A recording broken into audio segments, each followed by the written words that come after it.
Hannibal, Missouri, 336 miles from home.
Hannibal, Missouri, 336 miles from home.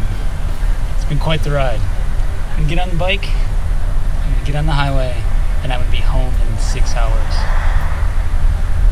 I've got some final thoughts to say about the trip along the way, and a lot more probably when I get closer to home. Let's ride.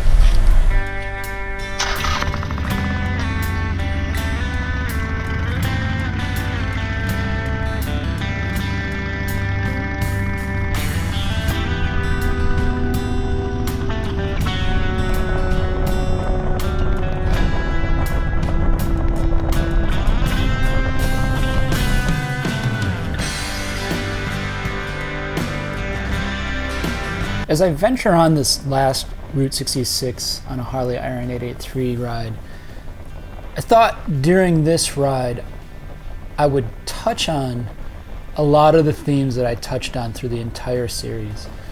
During this ride, I was in a bit of reverie. I was pleasantly lost in the thoughts of the entire trip, even the most challenging parts of the ride, which, as you can see, was in the last 4 days. But there are just several themes that really epitomize the trip. First of those is traveling on a sporty, even an Iron 883, is doable. This entire trip, I proved that. Is it more challenging than other bikes? Yes, definitely. But that's why it's so much fun. Did I need to mod the bike to make it happen? Of course. An Iron 883 and most sporties are pulled off the factory line, mostly as urban bikes, especially the Iron 883.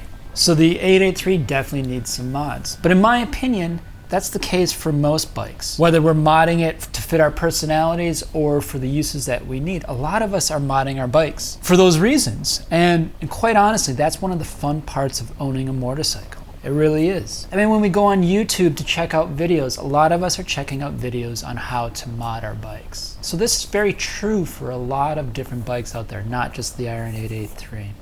I love all different types of bikes. I have several different types of bikes in my stable. My Iron 883 is my go-to though, because I'm so attached to it because of this trip. Someday I'll own a bagger, but quite honestly, one of the most satisfying moments related to traveling on an Iron 883 on this trip was when I passed that dude riding his bagger on I-40. He was probably going 75, 80 miles an hour and I was zipping past him on my Iron 883. That was kind of a satisfying moment to not only experience that in the moment, but to have that documented on YouTube. Some of the most criticisms of riding the Iron 883, not just on the trip, but in general, have been from riders who have very large displacement motorcycles. Those are the riders that are calling the Iron 883 a girl's bike. I'm able to counter that criticism quite easily in two ways. One, I'll quote somebody that I met along the ride, and that was in Tucumcari, New Mexico. Just outside of there, I met Harry, his wife, and dog.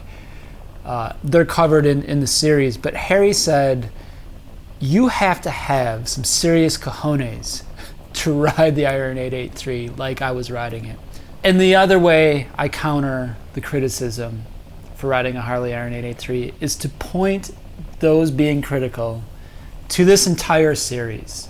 The things that I've done on a sporty have proven the sporty's worth. Will I do this ride again? I will definitely do another ride like this on the Harley Iron 883. I really enjoy proving people wrong, especially when it's really challenging for me, because not only do I prove people wrong, but I prove myself right. When my brain tells me I can't do it, I try and do it even harder. And I love facing those challenges and proving myself right, overcoming those challenges.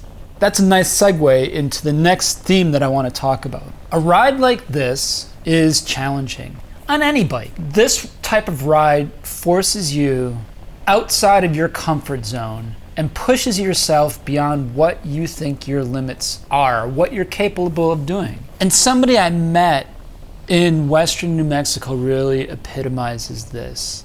He's not in the video series, but I have him on Instagram. His name is Jeff. Jeff and I really connected on a lot of different levels, mostly about motorcycles, obviously, because he worked for Polaris. Jeff and I, we probably talked for about 20 minutes, maybe a half an hour, but we got really in depth with our conversation. We talked about challenging ourselves and how pushing ourselves to the limit of what we think we can do is where we learn. That's what I experienced on this trip, on the whole trip. From preparing to the trip, to riding to Chicago, to having fun in Illinois with D-Cycle, riding through Missouri and figuring out how to avoid rain in that middle part of the trip, which I did successfully. Challenging myself going back to Flagstaff, challenging myself riding through the fun and the elevation and danger along Highway 260 in Arizona. And those last 4 days in the cold and rain, I learned a hell of a lot about myself. One thing that I know for sure, facing these challenges, is that I have become a better rider. On a lot of the videos on this channel, I often reference conversations about motorcycles and motorcycling that I have with other motovloggers and with other riders, not in front of the camera. And this channel has led to those friendships.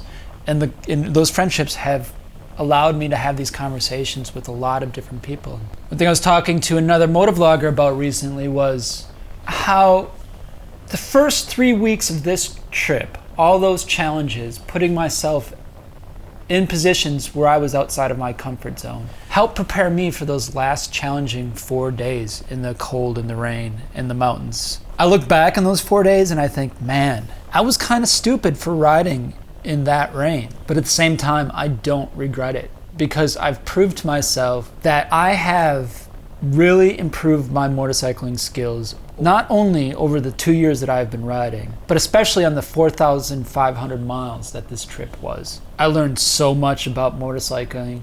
I learned so much about myself and my capabilities. And I'm excited where my motorcycling challenges are going to take me from here. I really am. I'm absorbing so much information and so many skills and applying it to every time that I press the start button on my Harley.